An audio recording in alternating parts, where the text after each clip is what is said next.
Hello everyone, welcome to Computer Networks with Kani, episode 3, part 1। आज हम देखेंगे कि नेटवर्क के कंपोनेंट्स होते क्या हैं और कौन कौन से होते हैं, उनकी फंक्शनैलिटी क्या होती है। अच्छा, कोशिश यही है कि ज़्यादा से ज़्यादा जो है हम टेक्निकल डिटेल्स से फ़िलहाल दूर रहें, क्योंकि हमने अभी तक जो है टेक्निकल डिटेल्स के ऊपर बात ही नहीं की है। अभी हम आगे जाके ये भी देखेंगे कि आईपी एड्रेसेस होते क्या हैं, और भी बहुत सारी चीज़ें हैं जिसको हम आगे जाके डिस्कस करेंगे। लेकिन उनका हो सकता है कि इनमें मेंशन हो रहा हो, तो कोशिश यही है कि उनसे जितना दूर रहा जा सकता है उतना फ़िलहाल दूर रहा जाए।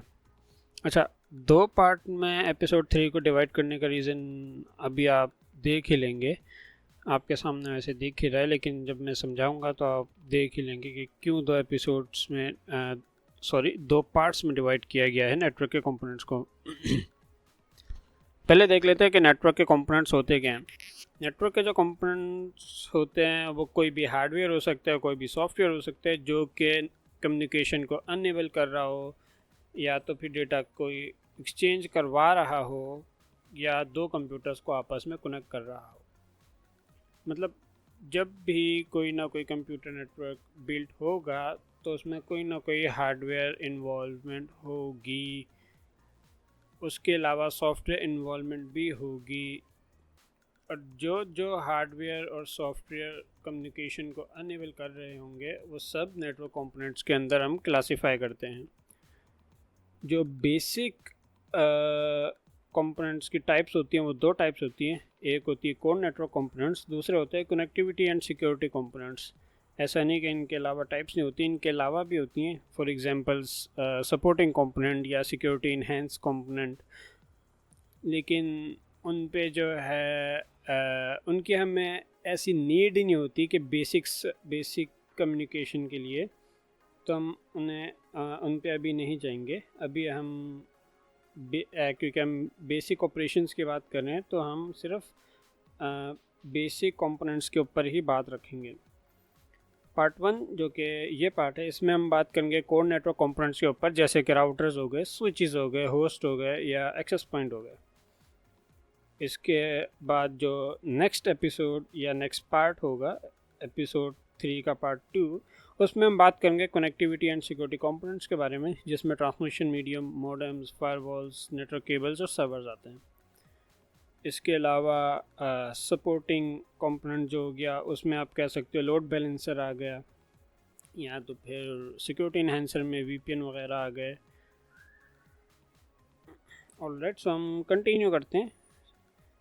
सबसे पहला जो कोर कंपोनेंट है वो राउटर्स है। राउटर्स का काम क्या है?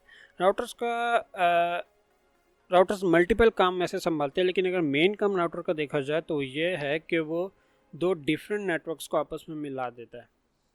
2 डिफरेंट नेटवर्क्स को मिलाने से मुराद है कि 2 डिफरेंट लोकल एरिया नेटवर्क्स यानी लैन्स को वो आपस में कनेक्ट कर देता है।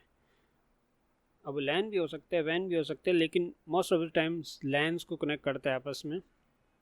लेट्स यहाँ पे जैसे लिखा हुआ है थर्ड पॉइंट में, can connect multiple networks. Can connect नहीं, वो करता ही कनेक्ट है। सबसे पहले अच्छा इसका पर्पस देख लेते हैं।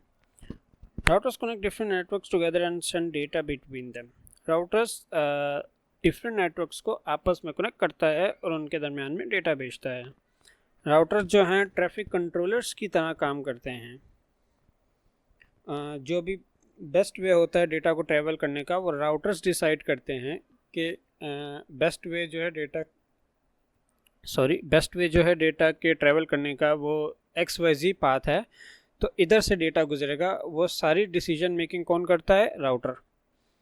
राउटर की फंक्शनैलिटी की अगर हम बात करते हैं तो राउटर जो है कनेक्शन को मैनेज करता है आपके लोकल एरिया नेटवर्क में, जैसे कि आपका घर वगैरह हो गया, और लार्ज नेटवर्क्स लाइक इंटरनेट में। मतलब आपके घर पे जो लोकल एरिया नेटवर्क है उसको इंटरनेट से कनेक्ट करने में भी राउटर का हाथ होता है।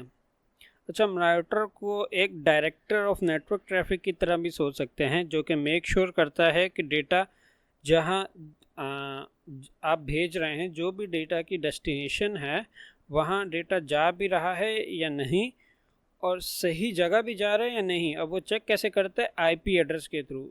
आईपी एड्रेस को आप ऐसे ही ले सकते हैं जैसे घरों के एड्रेस होते हैं, वैसे ही कंप्यूटर नेटवर्क्स के भी एड्रेसेस होते हैं।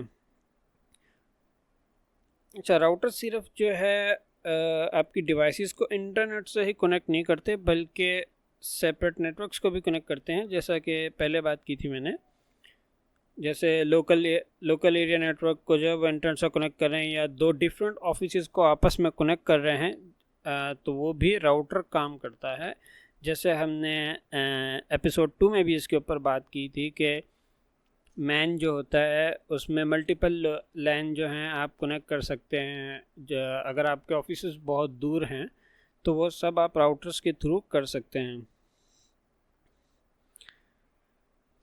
जब हम बात करते हैं नेट की, तो जैसे कि यहाँ पे सेकंड पॉइंट लिखा हुआ है, provides features like network address translation, net and firewall protection. अच्छा, इसमें जब हम नेट की बात करते हैं तो उससे मुराद क्या है? अगर अभी इसको मैं टेक्निकल उसमें तो नहीं जाने वाला जार्गन में, पर अगर सिंप्लीफाई करके बताऊं तो इसको इस तरह समझा जा सकता है कि नेट मल्टीपल डिवाइसेस को आपके घर में सिंगल आईपी एड्रेस देता है, सिंगल आईपी एड्रेस से आइडेंटिफाई कर सकता है। वो कैसे करता है?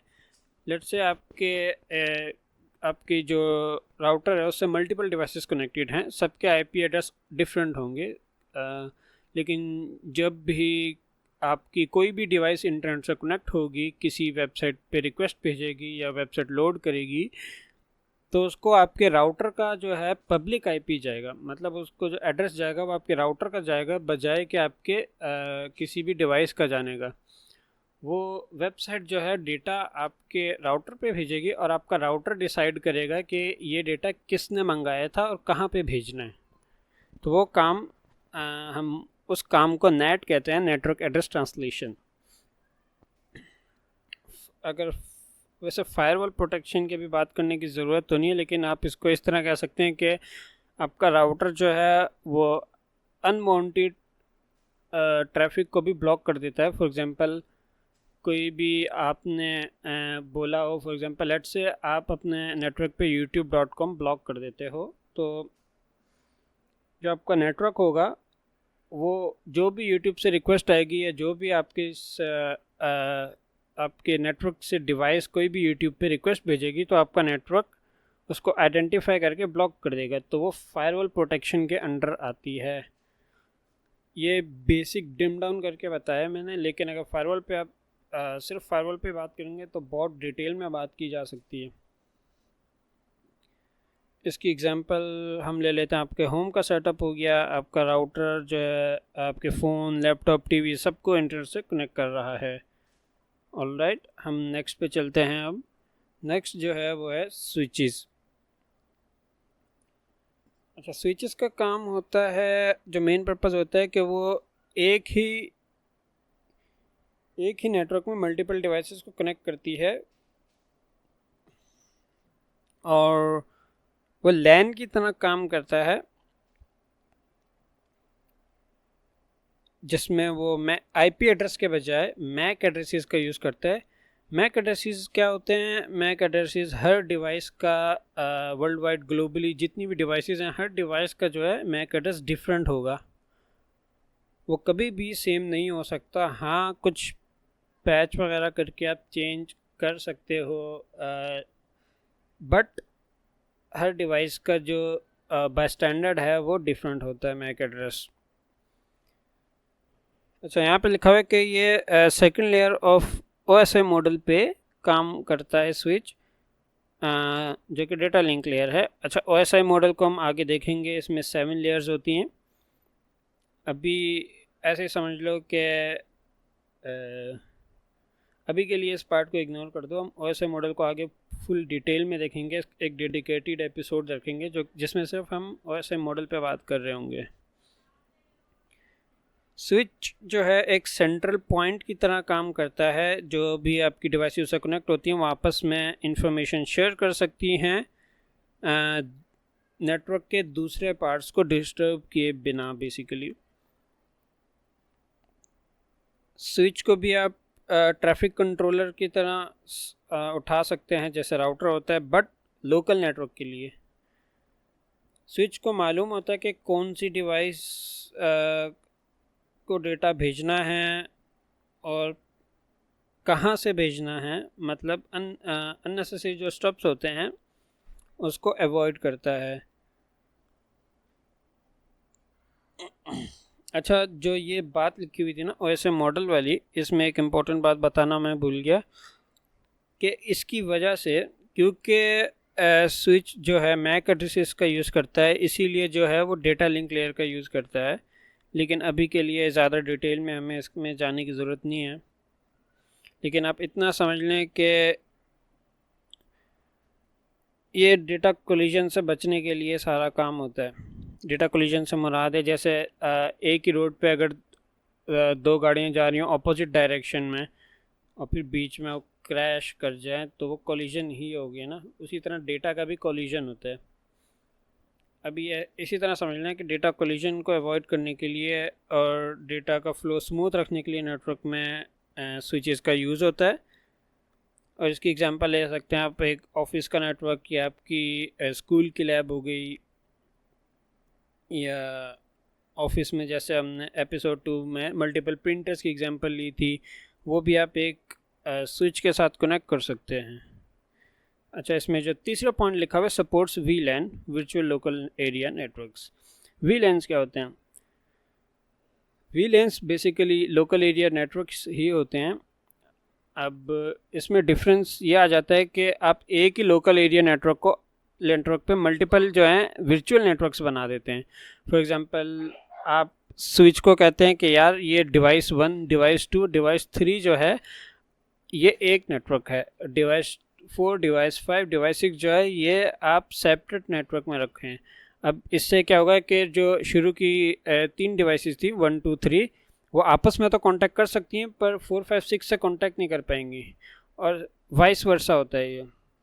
और इसको हम वर्चुअल लैन्स कहते हैं। इसका फ़ायदा ये होता है कि आप एक ही लेट्स से कंपनी की एग्जांपल किसी ले लेते हो, उसमें मल्टीपल डिपार्टमेंट होते हैं। आईटी का डिपार्टमेंट्स हो गया, सेल का डिपार्टमेंट हो गया। अब आईटी वाले चाहेंगे कि वो आईटी के अंदर आईटी के जो एम्प्लॉयज़ हैं उनसे तो कम्युनिकेट कर सकें, पर सेल्स वालों से उनका क्योंकि कोई काम नहीं है तो उधर कांटेक्ट करने का फ़ायदा नहीं है। तो VLANs का यूज़ करके आप सेपरेशन बीच में कर सकते हैं, हालांकि वो सेम लोकल एरिया नेटवर्क पे होंगे। ओके, अब हम नेक्स्ट पे चलते हैं जो कि है होस्ट। जो भी डिवाइस कनेक्ट होती है नेटवर्क पे और वो डेटा को सेंड कर सके, डेटा को रिसीव कर सके, उसे हम होस्ट कहते हैं। सिंपल वर्ड्स में ये, हर होस्ट का यूनिक IP एड्रेस होता है नेटवर्क के ऊपर।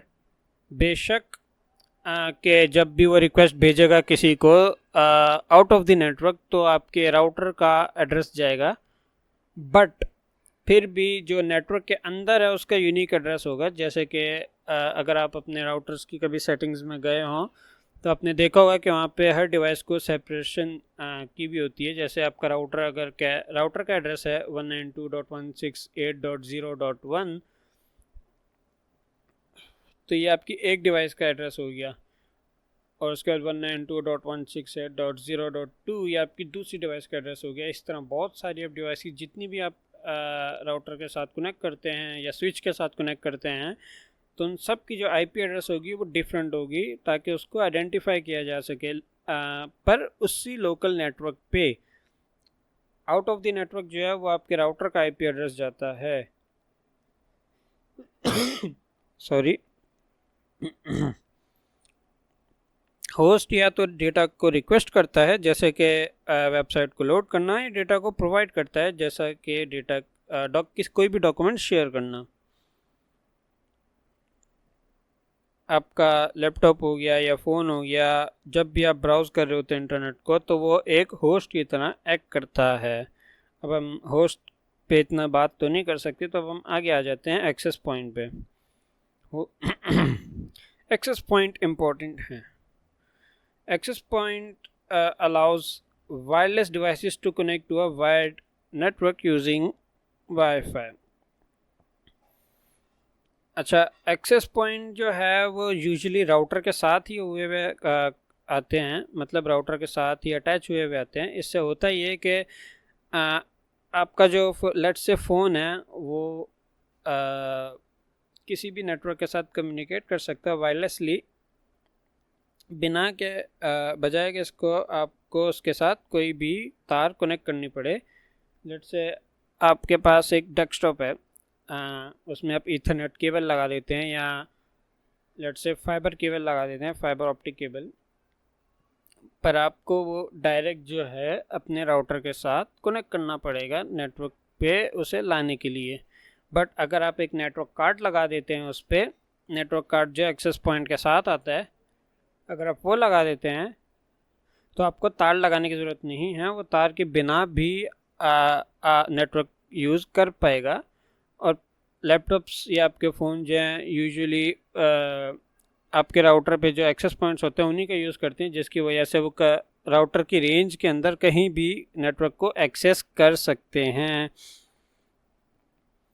एक्सेस पॉइंट जो है हैंडी होते हैं लार्ज स्पेसिस में, और आप फ्रीली मूव कर सकते हैं एक बिल्डिंग से दूसरी बिल्डिंग में। अगर चाहे वो आपकी वाईफाई की रेंज के अंदर है तो सीमलेसली कंटिन्यू रहेगा, क्योंकि मल्टीपल एक्सेस पॉइंट एग्जिस्ट करते हैं। अगर इसकी एग्जांपल ली जाए तो जैसा कि मैंने अभी बोला कि आपका जो वाईफाई एक्सेस पॉइंट है लिविंग रूम में घर के अंदर, वो अगर आप दूसरे कमरे में भी चले जाएं तो वो सेम ही रहेगा, मतलब आप वाईफाई से कनेक्टेड रहेंगे, आप उसी नेटवर्क पे कनेक्टेड रहेंगे इवन तो आपने अपनी लोकेशन चेंज कर ली है। अगर अब हम I think alright part 1 I think ख़त्म हो गया है, तो एक दफ़ा हम समरी को देख लेते हैं कि हमने किन चीज़ों पे बात की है। कोर कंपोनेंट्स जो हैं वो बिल्डिंग ब्लॉक होते हैं किसी भी नेटवर्क के। राउटर जो हैं कनेक्ट करते हैं नेटवर्क्स को, स्विच जो हैं लिंक करती हैं डिवाइसेस को, और होस्ट जो हैं वो यूज़र की डिवाइसेस होती हैं या सर्वर्स भी हो सकते हैं, और एक्सेस पॉइंट जो हैं वो वायरलेस डिवाइसेस को कनेक्ट करती हैं आपके वायर्ड नेटवर्क के साथ। आई थिंक आपको क्लियर हो गया होगा। अभी शुरू में जो है हम कोशिश ये कर रहे हैं कि थोड़ी सी फास्ट पेस रखें और ज़्यादा डिटेल में ना जाएं, क्योंकि कॉन्सेप्ट्स आगे जब आएंगे तो आहिस्ता आहिस्ता क्लियर होते रहेंगे, और फिर हम जैसे जैसे बढ़ते जाएंगे वैसे वैसे इंपॉर्टेंट चीज़ें आती रहेंगी जिसमें हम और डिटेल में जाएंगे। ऑलराइट, तो फिर अब मैं आपको मिलूँगा एपिसोड 2 में, एपिसोड 2 नहीं सॉरी एपिसोड 3 के पार्ट 2 में।